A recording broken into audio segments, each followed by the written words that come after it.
ఇది 1 litre of milk అండి. దానిలో పాలు తీసుకున్నాం కదా, ఇప్పుడు మనం హైలోనే పెట్టుకోవాలి. బాగా దగ్గర పడేంత వరకు బాగా కాచుకోవాలి మనం పాలు. కలుపుకుంటూ ఉండాలి మధ్య మధ్యలో.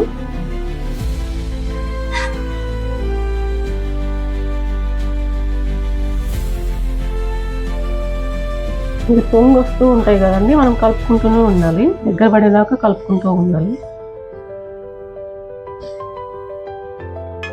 ఈ పాలు దగ్గర పడడానికి మనకి 20 మినిట్స్ టైం పడుతుందండి. 15 to 20 మినిట్స్ హైలోనే పెట్టుకోవాలి. కొంచెం ఓపిక్గా చేసుకోవాలి. ఇంట్లో బయట వాటికంటే ఇంట్లో చేసుకోవడం మన హెల్త్కి కూడా మంచిది కదా, కాబట్టి ఇంట్లో చేసుకోవడానికి ప్రిఫర్ చేస్తాం మేము. చూడండి, ఇలా బాగా బాయిల్ చేసుకోవాలి. ఇలా పొంగొస్తూ ఉంటుంది, మనం కలుపుకుంటూ ఉండాలి. సైడ్స్ అంటూ తీసుకుంటూ ఉండాలి. ఇలాగా 10 to 15 సెకండ్స్ వదిలేస్తే మనకి చుట్టూ మలై అంటుకుంటూ ఉండదండి. ఆ మలైని మనము అప్పుడప్పుడు ఇలా తీసుకుంటూ ఉండాలి. అదే మనకి టేస్ట్ ఇచ్చేది. మనకి యాక్చువల్ కుల్ఫీకి అదే టేస్ట్ వచ్చేది. సో అలా చూసుకుంటూ తీసుకుంటూ ఉండాలి మనము. ఒక 2 hours ముందు సోక్ చేసుకున్న బాదము, జీడిపప్పు అండి. మనం ఎన్ని ఎక్కువ వేసుకుంటే అంత టేస్ట్ వస్తాయి. ఇవి మలై కాబట్టి చాలా టేస్ట్ ఉంటుంది. బాదము, జీడిపప్పు 2 మిక్సీ పట్టుకొని పక్కన పెట్టుకుందామండి పాలు దగ్గర పడేలోపు.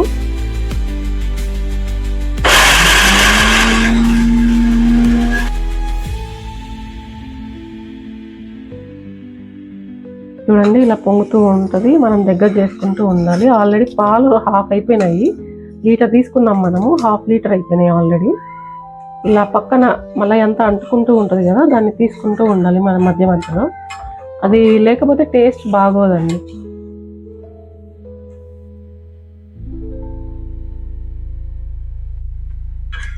కొంచెం దగ్గర పడిన తర్వాత మనం షుగర్ యాడ్ చేసుకుందాము మనకు కావాల్సినంత.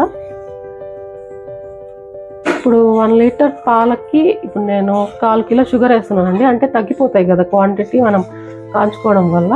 సో మనం 1/4 కిలో షుగర్ తీసుకుంటున్నాము, వేస్తున్నాను ఇప్పుడు.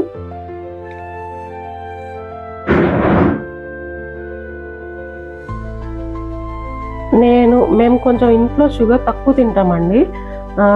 మీరు మీ టేస్ట్కి తగ్గట్టు తీసుకోవచ్చు హ్యాపీగా, ఏమి ఇబ్బంది లేదు. మీరు దించుకునే ముందు కూడా తీసుకోవచ్చు షుగరు, ఈజీగా ఫాస్ట్గానే మెల్ట్ అయిపోద్ది. ఆ షుగర్ కరిగేంత వరకు కలుపుకుంటూ ఉండాలండి. ఇలాగా కలుపుతూనే ఉండాలి, వదిలేయకూడదు. ఇప్పుడు అడుగంటిపోయే ఛాన్స్ కూడా ఉంటుంది. సో మనం కలుపుకుంటూ ఉండాలి. కొంచెం గిన్నె కూడా మందంగా ఉండదు తీసుకుంటే ఇంకా మంచిదండి.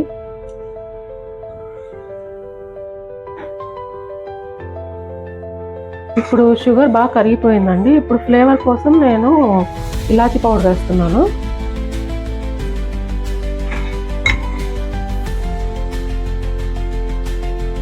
ఇప్పుడు జీడిపప్పు బాదం పేస్ట్ యాడ్ చేస్తున్నానండి.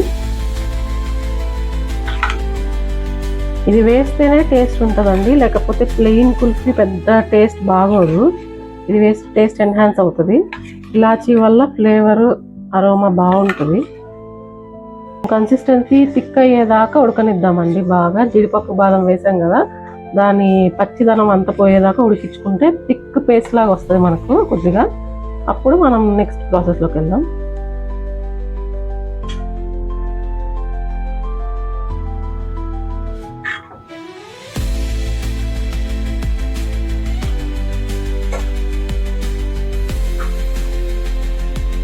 చూడండి, చుట్టూ ఇలా తీసుకుంటే ఇలా వస్తూ ఉంటుంది మలై మనకి. సో దాన్ని వేస్ట్ చేసుకోకుండా తీసుకుంటూ ఉండాలి మనము. కొంచెం ఓపిక్గా చేసుకోవాలి ఈ రెసిపీని. బాగా టైం టేకింగ్ ప్రాసెస్, కానీ టేస్ట్ కూడా అలాగే ఉంటుంది, మనకు అవుట్పుట్ అలాగే ఉంటుంది. చూడండి, ఈ మాత్రం కన్సిస్టెన్సీ వచ్చేదాకా కలుపుకోవాలి మనం. ఇంత థిక్గా అయిపోయింది. ఈ కన్సిస్టెన్సీ వస్తే టేస్ట్ బాగా ఎన్హాన్స్ అవుద్ది.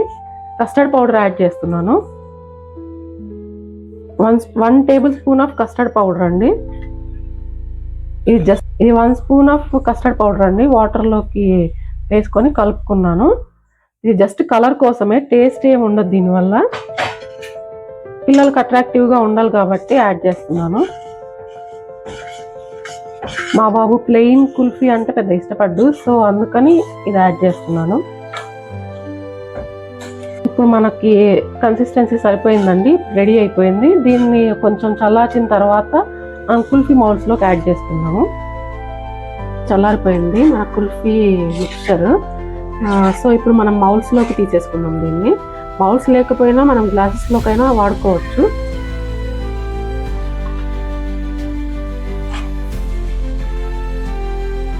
టీ గ్లాసెస్ ఉంటాయి కదా, కాఫీ గ్లాసెస్, అవైనా వాడుకోవచ్చు మనం.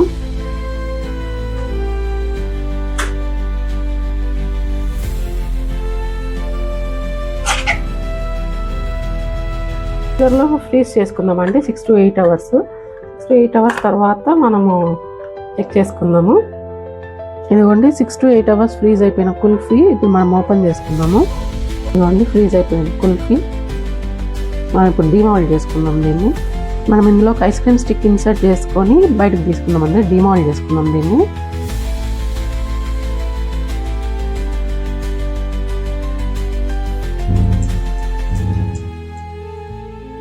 మనం ఇలా అనుకుంటే కొంచెం మనకి చిల్డ్నెస్ తగ్గి బయటకి ఈజీగా వస్తుంది కుల్ఫీ, అందుకోసం. ఇవ్వండి ఇలాగ ప్రాపర్గా తీసుకోవాలి. ఒకవేళ మీకు ఓపెన్ అవ్వలేదు అంటే ఒక చిన్న గ్లాస్లో వాటర్ తీసుకొని దాంట్లో కొద్దిసేపు వదిలేస్తే వచ్చేస్తుంది నీట్గా.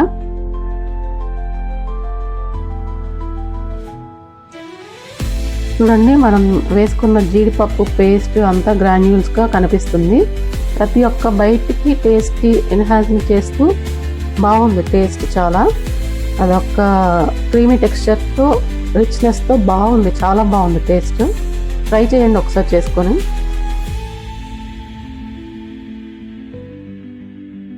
ఇదిగోండి మన healthy tasty home made kulfi ready అయిపోయింది.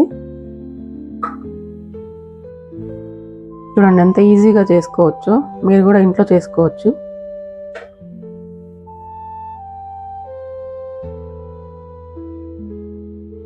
చూడండి ఇలాగ మనం ఇంట్లో ఉండే వాటితోనే కుల్ఫీ ప్రిపేర్ చేసుకోవచ్చు.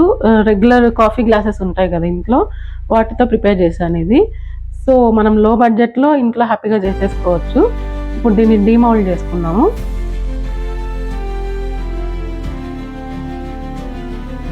ఇలా కట్ చేసుకుంటున్నానండి. ఇప్పుడు గ్లాస్లో పెట్టుకున్న వాటిని ఇలా డీమౌల్డ్ చేసుకొని ఇట్లా స్లైసెస్గా కట్ చేసుకున్నామండి. పిల్లలకి కొంచెం ఇంట్రెస్టింగ్గా ఉంటుంది చూడ్డానికి, తినడానికి కూడా, బయట కొన్నట్టు ఉంటాయి కాబట్టి. సో ఇలా అరేంజ్ చేస్తున్నాను. దీని మీద జస్ట్ డెకరేషన్కి రూహ్ అఫ్జా సిరప్ వేస్తున్నాను దీని మీద.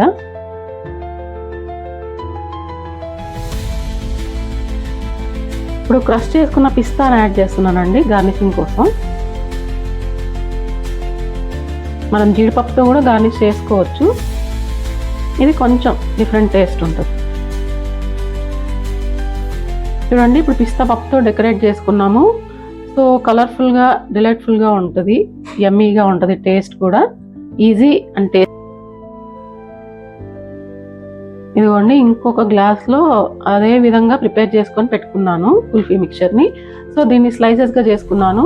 ఫ్రూట్స్ ఎవరైతే తినారో పిల్లలు, వాళ్ళ కోసం ఇలా ప్రిపేర్ చేసుకోవచ్చు మనం. అట్రాక్టివ్గా ఉంటుంది, కలర్ఫుల్గా అట్రాక్టివ్గా ఉంటుంది. సో దీని మీద ఏ ఫ్రూట్స్ అయినా వేసుకోవచ్చు మనం గార్నిషింగ్, మన పిల్లలకి ఇష్టమైనవి.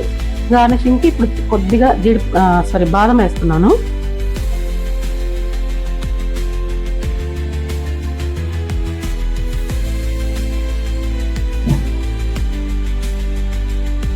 దీని మీద కొంచెం పిల్లలు ఇష్టపడడానికి చాక్లెట్ సిరప్ యాడ్ చేస్తున్నాను. ఇంట్రెస్టింగ్గా తింటారు కాబట్టి, చాక్లెట్ అంటే ఏ పిల్లలైనా ఇంట్రెస్టింగ్గా తింటారు కాబట్టి చాక్లెట్ సిరప్ యాడ్ చేస్తున్నాను. చూడండి ఎంత కలర్ఫుల్గా, క్రీమీగా, యమ్మీగా ఉంది.